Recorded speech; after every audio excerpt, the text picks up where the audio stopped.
오늘 본문의 말씀은 마태복음 16장 13절로 19절 말씀이 되겠습니다.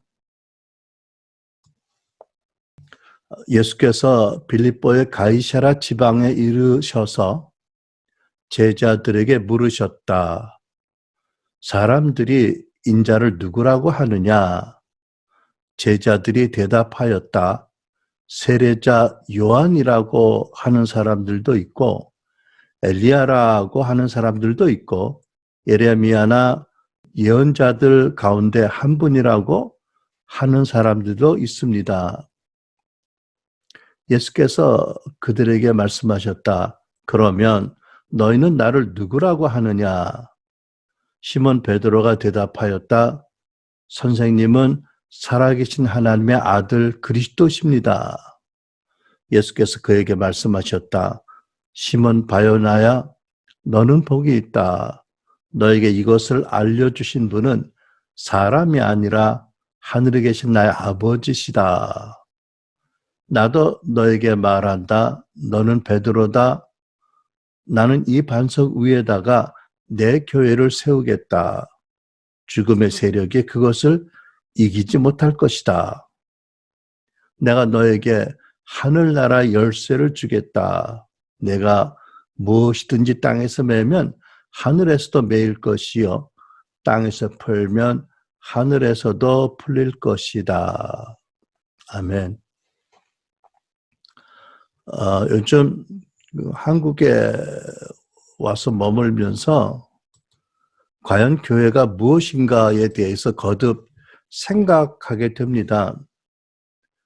그런데 아마 저뿐 아니라 코로나로 교회가 1년 이상 모이지 못하면서 많은 이들이 과연 교회란 무엇인가에 대해서 생각을 하고 있는 줄로 압니다. 우리 중에 어떤 분은 짧게는 교회에서 수년간 생활하셨고 길게는 아마 50년 이상 교회에서 생활한 분도 있을 겁니다. 그럼에도 불구하고 교회는 무엇인가? 라는 질문을 받는다면 여러분 뭐라고 대답을 할 수 있을까요? 교회 오래 다닌 성도들 중에서도 명료하게 대답할 수 있는 분이 많지 않을 것 같습니다. 교회란 무엇인가? 결국 이것은 나는 누구인가? 라는 질문과 직결이 되는 질문이잖아요. 교회란 무엇인가? 이 주제에 대한 바른 이해와 바른 믿음이 없다면 자칫하면 별 생각 없이 신앙생활하고 목적 없이 신앙생활하고 분위기 따라 습관적인 신앙생활을 하게 될 것입니다. 그러니까 건강하고 유익하고 열매 맺고 성장하는 신앙생활이 어려워지게 될 것입니다. 본문을 보면 예수님께서 제자들에게 사람들이 나를 누구라고 하더냐라고 물으셨습니다.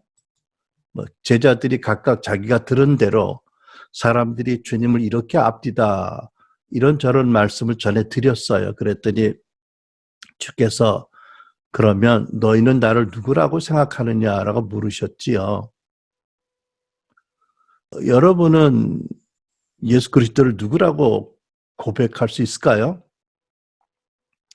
그때 베드로가 이렇게 말씀드렸습니다. 선생님은 다른 성경에는 주는 살아계신 하나님의 아들 그리스도십니다. 라고 대답했습니다. 그러자 주께서 베드로의 믿음이 하나님의 계시로 인한 바른 것이다 라고 인정하시는 말씀을 해주셨어요. 그리고 그때야 비로소 이제 곧 세상에 나타날 교회에 대해서 말씀하셨습니다. 우리는 참 교회 안에서 거듭나고 평생 교회 생활을 해서 교회에 대해서 익숙하지만 그 당시 제자들의 입장에서 생각하면 주님이 말씀하시는 교회가 굉장히 생소했을 거예요. 무슨 말씀을 하시는 건가? 굉장히 어리둥절하기도 했을 것입니다. 왜냐하면 그때까지 역사상 지상에 교회가 없었거든요. 이제 비로소 주님께서도 제자들에게 처음 교회에 대해서 하시는 말씀이에요. 18절로 19절. 나는 이 반석 위에다가 내 교회를 세우겠다. 죽음의 세력이 그것을 이기지 못할 것이다. 내가 너에게 하늘나라 열쇠를 주겠다. 내가 무엇이든지 땅에서 매면 하늘에서도 매일 것이요. 땅에서 풀면 하늘에서도 풀릴 것이다. 여기 이 말씀에 많은 진리가 있지만 우선 최소한도 세 가지 요점을 주목해야 할 것입니다. 또 오늘 이 세 가지를 살펴보지 못하겠지만 일단은 우리가 생각해야 할 세 가지 요점이 있다는 것을 기억하시고 여러분이 나중에 이 말씀을 다시 찬찬히 읽으면서 깨닫게 되면 좋을 것 같습니다. 첫째로 주님은 죽음의 세력이 교회를 이기지 못할 것이다 라고 말씀하셨어요. 그러니까 이것은 이제 교회가 탄생할 텐데 그러면 교회와 죽음의 세력 간에 엄청난 우주적인 전쟁이 일어날 것이다 라는 말씀이고 결국 죽음의 세력이 이기지 못할 것이다 라는 말씀이지요. 두 번째로 주님께서는 베드로에게 교회에게 하늘나라 열쇠를 주시겠다고 하셨습니다. 이것은 우리에게도 주신 말씀이라고 믿습니다. 아울러서 세 번째로 주님은 당신의 교회를 내가 친히 세우겠다라고 말씀하셨습니다. 이 말씀을 얼핏 생각하면 그러면 주님이 친히 교회를 세우신다고 하면 우리는 피동적으로 있어도 될 것인가? 뭐 이런 생각도 들겠지만 결코 또 그런 뜻은 아닌 것을 우리가 알게 될 것입니다. 그런데 오늘은 교회에 관한 토대가 되는 말씀들을 살펴보기 때문에 이 요점은 나중에 기회 있으면 나눠드리도록 설명하도록 하겠고요.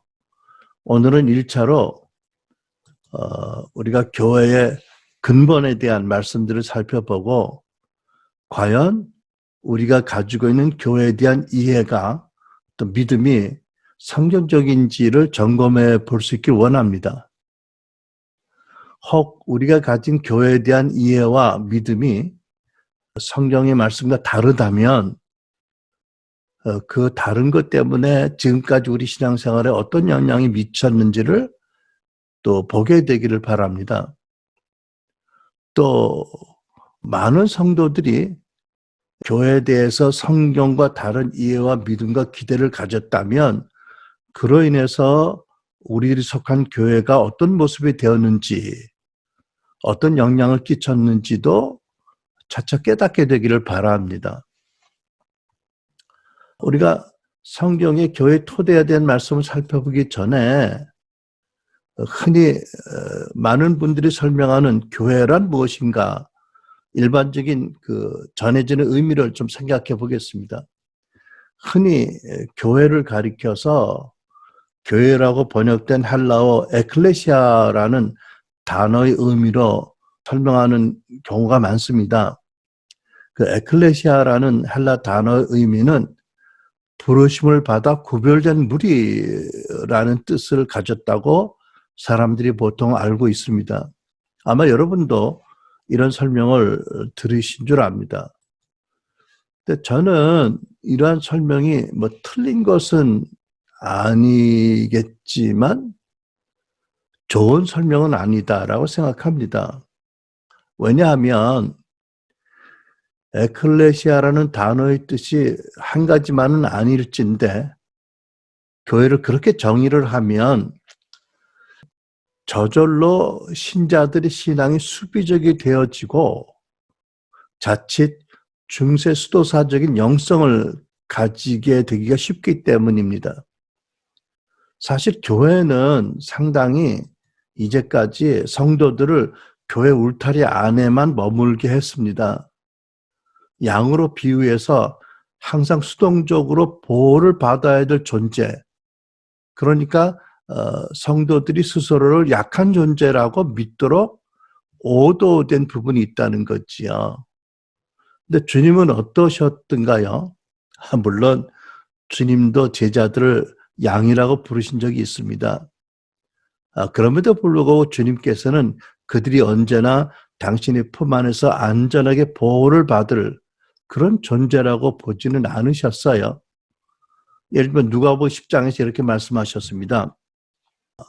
예수께서 70 제자를 세우시고 친히 가시려는 각 마을과 장소에 둘씩 짝지어 먼저 보내셨습니다. 예수께서 그들에게 말씀하셨습니다. 추수할 것은 많은데 일꾼이 적구나. 그러므로 추수하는 주인에게 추수할 밭으로 일꾼들을 보내달라고 청하라. 이제 가라. 내가 너희를 보내는 것이 마치 양들을 이리떼에게로 보내는 것 같구나. 우리말 성경입니다. 여기 보면 예수님이 제자들을 보내실 때 양을 이리떼 가운데 보낸 것 같다고 말씀하셨거든요. 근데 놀라운 것은 뭐냐면 그 양들을 이리떼 가운데로 들여보내셨어요. 그리고 더 놀라운 게 뭐냐면 하나님의 놀라운 능력으로 그 양들이 그 이리떼를 털어버리고 이리떼를 치워먹고 오게 하셨다는 거지요. 큰 승리를 거두고 오게 하신 거예요. 양들로 하여금. 그런데 전통적으로 교회는 성도들 양으로만 비유를 해서 여러 가지 비유가 있는데도 항상 교회 울타리 안에서 보호하고 키우려고 했고요. 과보를 했고요. 결국은 생산성이 떨어지는, 능력이 떨어지는 연약한 존재로 만들게 되었습니다. 혹 성도들이 세상에 나가야 할 일이 있다면, 예를 들면 비유를 말하면 빨리 나가서 일 보고 빨리 교회로 돌아오너라, 이런 태도로 계속 양들을 인도했죠. 지도했습니다. 구원을 강조할 때도 영혼 구원만, 개인 구원만 강조를 했고요. 교회를 노아의 방주같이 보고서 하나님이 택한 성도들을 이 험한 파도를 헤치고 천국으로 안전하게 이동시키는 게 교회의 책임이다 라는 식으로 많이 말해왔습니다. 그런데 주님은 제자들에게 뭐라고 하셨죠? 너희는 세상의 빛과 소금이다 라고 하셨잖아요. 그러니까 세상에 들어가서 세상 밖에 머물러 있는 것이 아니라 오히려 세상에 들어가서 거기서 어둠을 밝히고 썩지 않게 해라 라고 당부하셨어요. 주님은 너희는 세상으로 가서 세상에서 복음 전하고 세상에서 사람들을 구원해서 그들을 제자들로 세우고 그들을 또 파송해서 사회를 변화시키고 민족들을 나의 제자로 만들어라고 분부하셨어요. 그러니까 굉장히 강력하고 공세적인 그런 정신으로 제자들을 가르치시고 훈련시키고 파송하신 거예요. 그러니까 어떤 의도로든지 교회를 그저 부름받아 세상에서 분리된 무리들이라 라고 정의를 해서 세상에서 동떨어지고 수비적이고 방어적이 되게 하는 그런 의미는 결코 좋은 성경적으로 바른 설명이 아니라고 저는 생각을 합니다. 그러면 예수님께서도 에클레시아라는 단어로 교회를 설명하셨는데 그 의도가 무엇이었을까를 생각해 봅니다. 여러분, 그 예수님의 그 원제자 입장에서 보면 아까도 말씀드렸지만 예수님이 내가 에클레시아를 세우겠는데 음부의 권세가 이기지 못할 것이다 라고 말씀할 때 얼마나 어리둥절했을까요? 무슨 말씀을 하시는 건가? 에클레시아가 뭔가?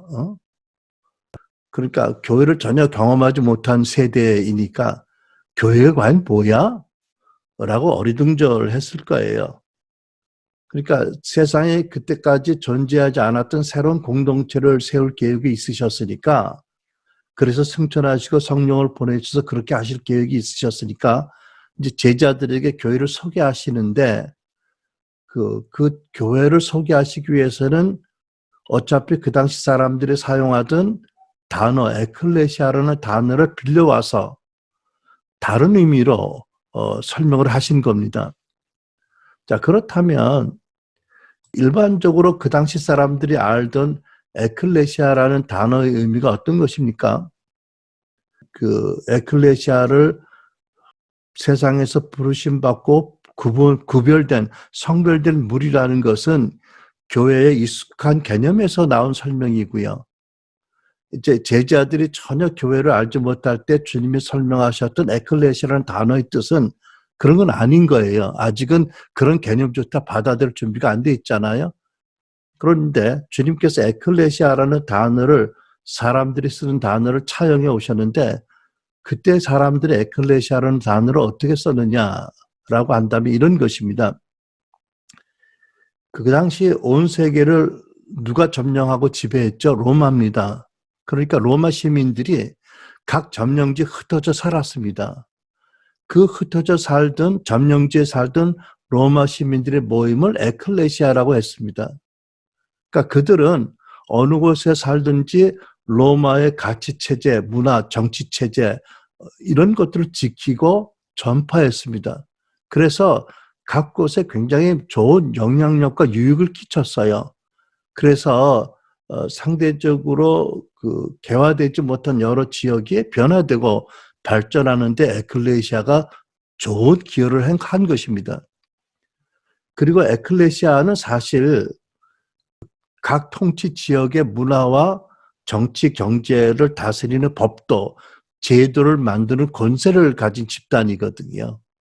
그러니까 주님께서 교회를 설명하실 때 에클레시아라는 단어로 소개하실 때에는 이런 의도가 있었다고 저는 믿습니다. 곧 교회가 세상에 흩어져 살면서 하나님의 다스리심 통치와 하나님 나라의 가치와 문화와 하나님 나라의 능력을 전해서 각 지역과 나라들을 바꾸도록 하나님이 의도하셨다.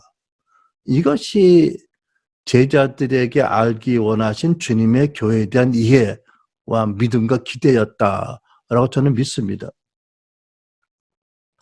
자, 그러면 서론적으로 이렇게 이해를 갖고 이제는 성경에 있는 교회에 관한 말씀들을 살펴보면서 교회의 본질은 무엇이고 교회의 목적과 사명이 무엇인지를 정리해 보기를 원합니다. 다시 말씀드리지만 교회는 우리가 속한 공동체이고 또 우리 개인이 교회입니다.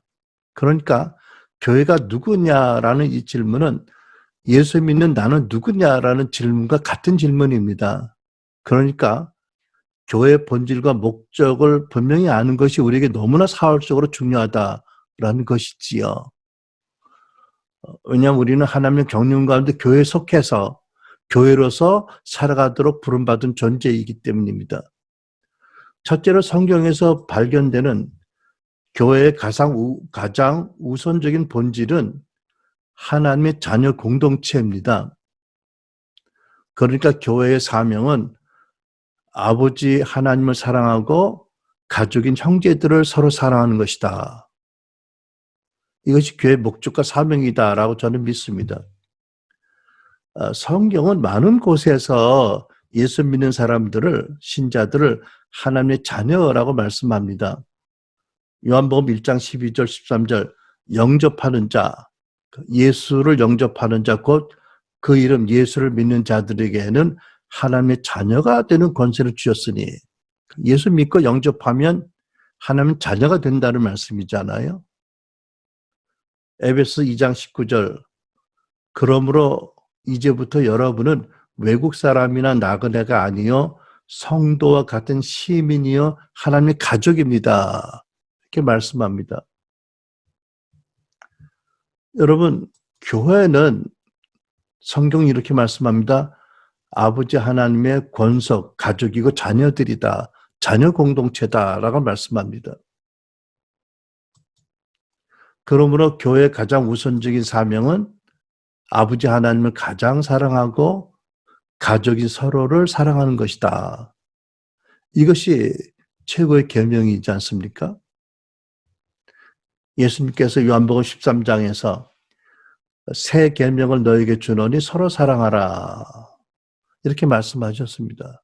왜? 교회가 하나님의 권석, 가족, 자녀 공동체이기 때문에 가족이 마땅히 아버지를 사랑하고 서로 사랑하는 것이다. 라는 말씀이 있지요.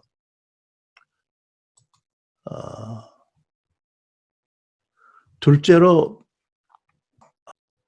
성경에서 발견되는 중요한 교회의 본질은 교회란 예수 그리스도의 제자 공동체여 곧 예수 그리스도의 군사 공동체다라는 것입니다.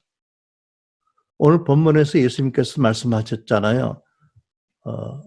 내가 내 교회를 세우겠다. 죽음의 세력이 그것을 이기지 못할 것이다.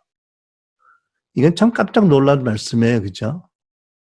주님이 제자들에게 처음 교회를 소개하시는데 문득 죽음의 세력을 말씀하세요.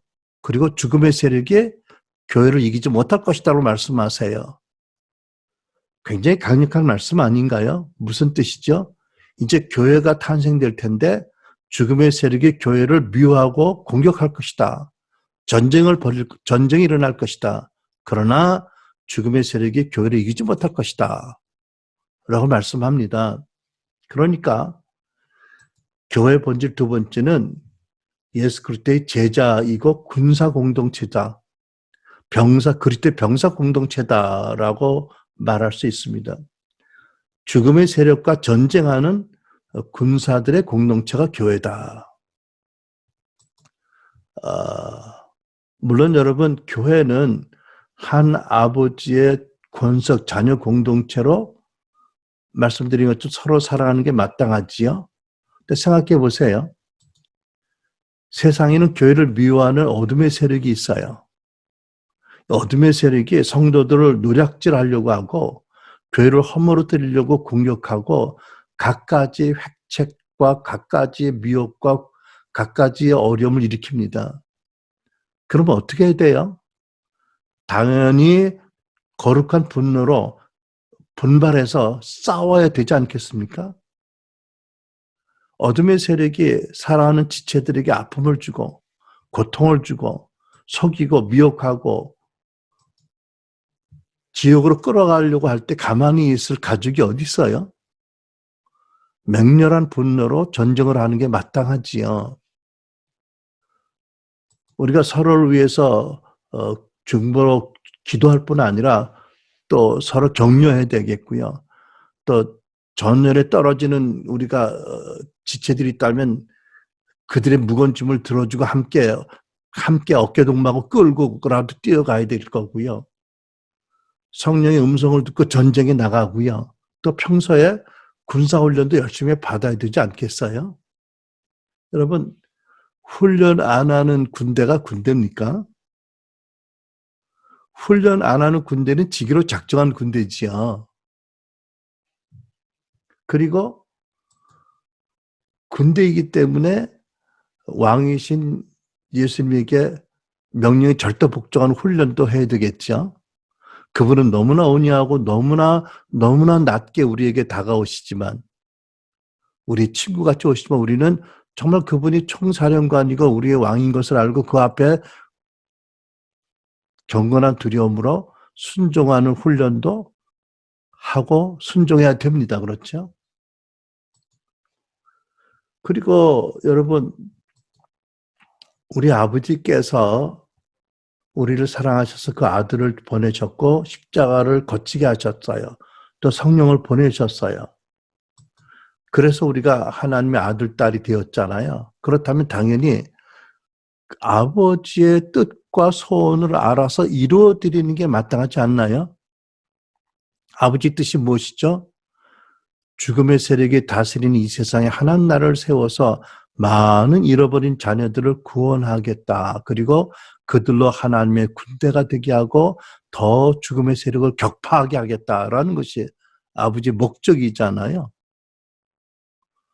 그러면 당연히 아버지의 사랑받는 아들과 딸로서 아버지가 미워하는 것들을 미워하는 게 마땅하고 교회를 공격하는 것들을 대적해서 엄청나게 전쟁하고 또 파쇄하는 게 마땅하지 않겠습니까? 그러니까 성경이 말씀하는 이 교회의 삶과 목적이 무엇이죠? 예수님의 지상대명령에 순종해서 복음을 전하고 성령으로 사역하는 제자와 군사들을 많이 세워서 음부의 권세를 격파하고 하나님 나라를 더 확장하는 것이다. 그래서 예수님께서 마태복음 28장 18절로 20절에 지상된 명령을 주셨잖아요. 하늘과 땅의 모든 권세를 내게 주셨으니 그러므로 너희는 가서 모든 민족을 제자로 삼아 아버지와 아들과 성령의 이름으로 세례를 베풀고 내가 너희에게 분부한 모든 것을 가르쳐 지키게 하라. 볼지어다 내가 세상 끝날까지 너희와 항상 함께 있으리라.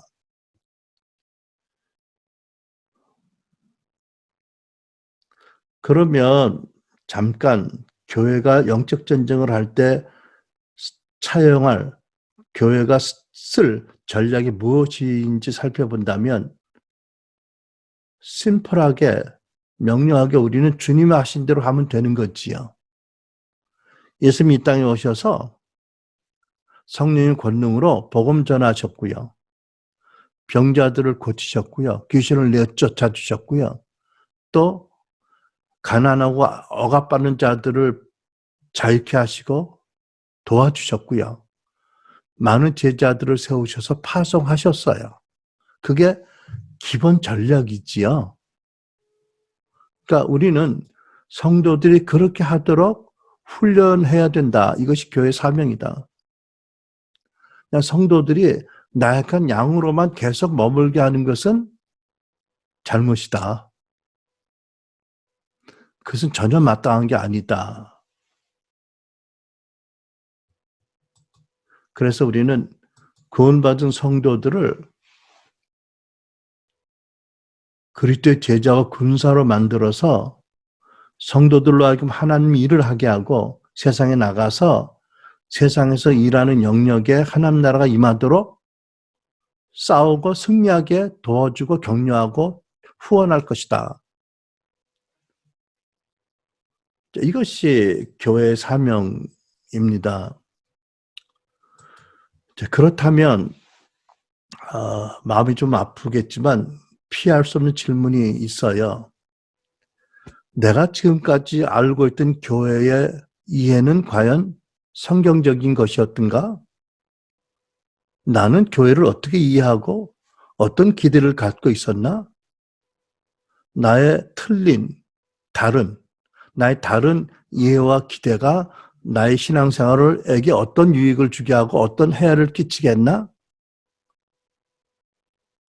또 지금 내가 속한 교회는 또는 우리가 주변에 보는 많은 교회는 지금 성경에서 보는 것 같은 그런 교회인가? 그런 목적을 향해서 가고 있나? 그런 본질을 추구하고 그런 목적을 위해서 기도하고 은혜를 구하고 있나? 아니면 많이 다른 모습으로, 많이 다른 목적으로 존재하고 있는지. 그렇다면 우리는 어떻게 해야 될 것인지 이런 것들이 힘들지만 피할 수 없는 질문이 되겠습니다. 그러나 여러분 중요한 것은 첫째로 교회의 본질이 하나님의 권석이라고 한다면 가족끼리 서로 비판하고 헐뜯고 싸워서는 안 되겠지요. 서로 사랑해야 되겠고 격려해야 되겠고 힘을 보태줘야 되니까. 하지만 내가 속한 교회, 이 시대 교회들이 어떤 모습인지 성경의 그림과 과연 같은지 다른지는 반드시 분별해야 될 주제이지요. 세 번째, 교회의 본질은 성령님의 처소이고 성령의 동역자입니다. 그러므로 이에 따르는 교회의 목적과 사명은 성령님 안에서 성령을 따르는 삶과 사역을 함으로 세상으로 하여금 하나님 나라를 보고 경험하게 해야 된다는 것입니다. 여러분, 예수님이 예고하시고 미리 설명하시고 소개하신 교회가 출생하는 첫 모습이 어떤 모습이었죠? 우리가 잘 아는 것, 오순절날 다락방에 모였던 제자들에게 성령님이 강림하심으로 교회가 태동됐어요. 그때 어떤 모습이었나요? 모두가 성령으로 충만하고 세술에 취했고 방언으로 하나님의 큰 일을 선포했습니다. 온 동네 사람들이 놀라서 다락방에 모여서 구경하는 사람들이 몰려올 정도였습니다. 놀라운 아주 특이한 그런 광경으로 교회의 첫 모습이 드러난 거지요. 그러니까 이게 어떤 종교적인 그런 집단의 태동이 아닌 거예요. 그죠? 이런 모습으로 태어난 교회가, 기독교회가 다른 종교와 다른 점들이 하나둘이 아니지만 한두 가지만 생각해 보겠습니다. 첫째로, 예배의 대상인 하나님이 우리들 안에 인격적으로 와 계신다는 것. 멀리 계시는 분이 아니라 우리 안에 계신다. 고린도전서 3장 16절, 너희는 너희가 하나님의 성전인 것과 하나님의 성령이 너희 안에 계시는 것을 알지 못하느냐. 네. 여러분, 구약 신앙의 그 시스템의 중심은 보이는 성전, 예루살렘 성전이었죠. 그러나 신약 시대, 교회 시대는 전혀 다릅니다. 신약 시대 교회는 누구예요? 여러분과 나, 걸어다니는 우리가 하나님의 성전입니다. 우리들이 모이는 교회 공동체가 또 하나님의 처소입니다. 그러니까 신약시대 교회는 건물이 아니고 인격적인 여러분과 나, 성도들, 개개인과 공동체를 말합니다. 고린도전서 3장 9절, 우리는 하나님의 동역자들이요 하나님의 집이라고 말씀합니다. 그러니까 하나님이 우리와 함께 계셔서 우리가 하나님의 집이 되고요. 근데 놀라운 것은 또 뭐냐면 그 하나님이 우리와 함께 일하길 기뻐하시고 우리를 통해서 일하길 기뻐하셔요. 전능하신 하나님이 홀로 일하지 않으시고 교회를 통해서 성도들을 통해서 일하기를 기뻐하시고 즐거워하시는 분이고, 그 하나님이 우리와 대화하기를 기뻐하시고 우리를 듣기를 기뻐하시고 우리에게 말씀하기를 기뻐하는 분이다. 여러분, 이것이 하나님 나라의 기본 원리입니다. 하나님 나라는 결국 하나님의 통치잖아요. 그러니까 하나님의 통치는 그냥 하나님의 법이 임하는 게 아니라 인격적인 하나님이 임하시고 그분이 말씀하실 때 성도들이 순종함으로 나타나는 게 하나님의 다스림, 통치, 나라이잖아요. 이게 놀라운 그 교회의 특권이고 영광입니다. 그러니까 여러분, 성령님의 동역자고 처소인 우리가 가장 구할 은혜가 뭐지요? 성령님의 음성을 들을 줄 알고 기록된 말씀으로 잘 분별하고 성령님의 인도하시는 그 음성에 순종하는 것. 그럴 때 그분의 처소로서 능력이 나타나고 그분의 동역자로 영광을 나타날 수가 있게 되는 거지요. 여러분 생각해 보세요. 예수님도 전능하신 하나님의 본체시지만 이 땅에 계실 때 스스로 행하지 않으셨어요. 아버지 하시는 것을 보고 아버지의 음성을 듣고 움직이셨어요. 그러면 예수님의 제자인 우리는 어떻게? 성령을 보내신 예수님 뜻이 뭐죠? 당신이 하신 것처럼 우리도 하는 거잖아요. 미문에 앉은 병이 일으킨 베드로, 요한이 어떻게 했다고요? 그들 안에 계시는 성령이 말씀하시고 움직일 때 믿음으로 선포하니까 기적이 일어나고 앉은 병이 일어나서 뛰고 걸으며 하나님을 찬양하고 놀라운 예루살렘 부흥이 일어났다. 여러분, 이것이 사도 바울의 고백처럼 사도 바울이 특별히 경건해서 사도 바울의 능력이 뛰어나서 하는 게 아니잖아요. 어떻게? 오순절날 임한 성령의 충만히 그 안에 계시지만 성령이 말씀하시자 순종하고 순종하자 하늘의 영광과 기적이 나타나는 것이다. 이것이 초대교회의 능력의 원천이고 거룩의 원천입니다. 우리가 회복해야 될 능력과 거룩의 원천이 뭐라고요? 우리 안에 계신 성령의 음성을 듣고 믿음으로 순종하는 것. 그때 그 나라가 영광이 하늘이 이 땅에 임한다. 그렇지 예수님께서 성령님을 보내셨잖아요. 요한복음 14장 16절. 내가 아버지께 구하겠으니 그가 또 다른 보혜사 나와 같은 그러나 성령님을 너에게 보내시고 영원토록 너희와 함께 있게 하겠다. 요한복음 14장 16절.